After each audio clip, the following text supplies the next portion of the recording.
Hi, fifth graders. Welcome back. Today we're going to do a quick review on order of operations. All right. So if you remember, our order of operations just basically tell us how we're going to solve problems. So in what order do we do each part of the problem? So we have PEMDAS to help us remember that. You might also know please, excuse, my dear Aunt Sally. Both of those help you remember the order of operations. So our first step right here, our P stands for parentheses. That's right.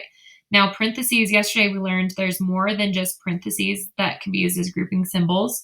We also have brackets and we also have braces. So basically we want to do any of our grouping symbols first when we're doing order of operations. And if you remember, we go from the inside out. Okay. Our next one, E stands for exponents. Exponents are something you're going to learn more about in sixth grade, so I'm not going to get too much into them today. Just know that that is the next thing we would do after parentheses if we had some exponents there. Our next thing after our grouping symbols and exponents would be multiplication or division. Now, if you think about it, multiplication and division are both equally, they have the same priority when you're doing a math problem. So since that's the case, if you're doing a problem and it has both multiplication and division in it, you're going to read the problem from left to right and do the multiplication and division, whichever one comes first, and skip the adding and subtracting. We're going to see some examples of that later. Our last step is addition and subtraction. And again, they both have the same priority when you're solving a problem. So if you have a problem that has just addition and subtraction, you go from left to right. All right, so we're going to do a couple of examples today. So our first one is 4 plus 3 minus 1 times 6. So using our order of operations, I'm going to put this actually right here so you guys can see it on the side to help us remember what we do first here. So we're going to look for our first thing. Do we have any parentheses or grouping symbols? Yes, we do. So we're going to start with that.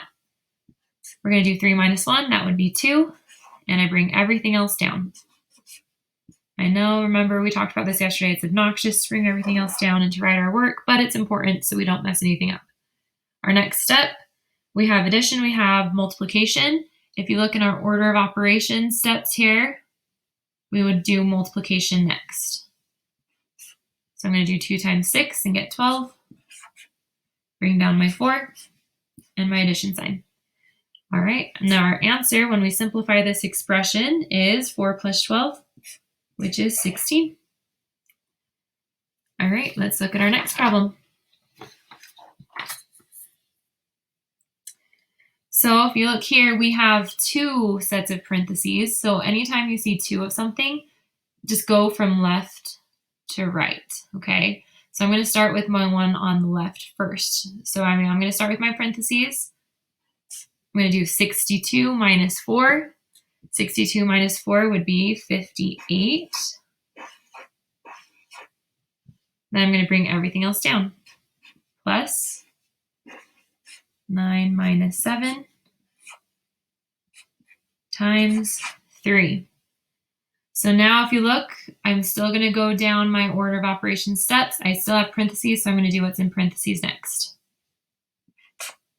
9 minus 7 is 2. Bring everything else down.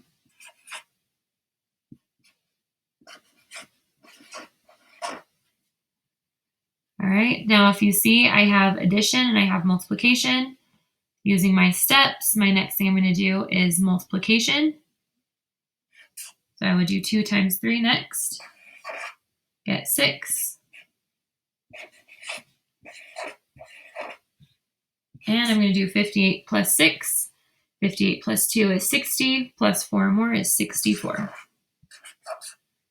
So my answer would be 64. Okay, the last problem we are going to do is 5 times 4 minus 6 divided by 2 plus 9. So if I have both multiplication and division here, I want to go, remember, from left to right. So I'm going to start whatever on my left and do that first. So I'm going to do 5 times 4, get 20, bring everything else down.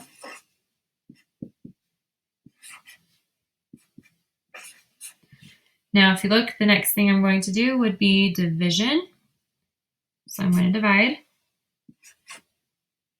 bring everything else down. And my last step, I have both addition and subtraction. And remember, when that happens, you go from left to right. So I'm going to start on the left and do 20 minus 3 first, get 17, and then add 9.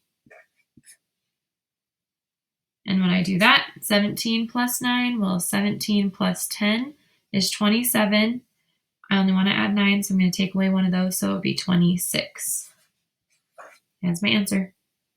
There you go.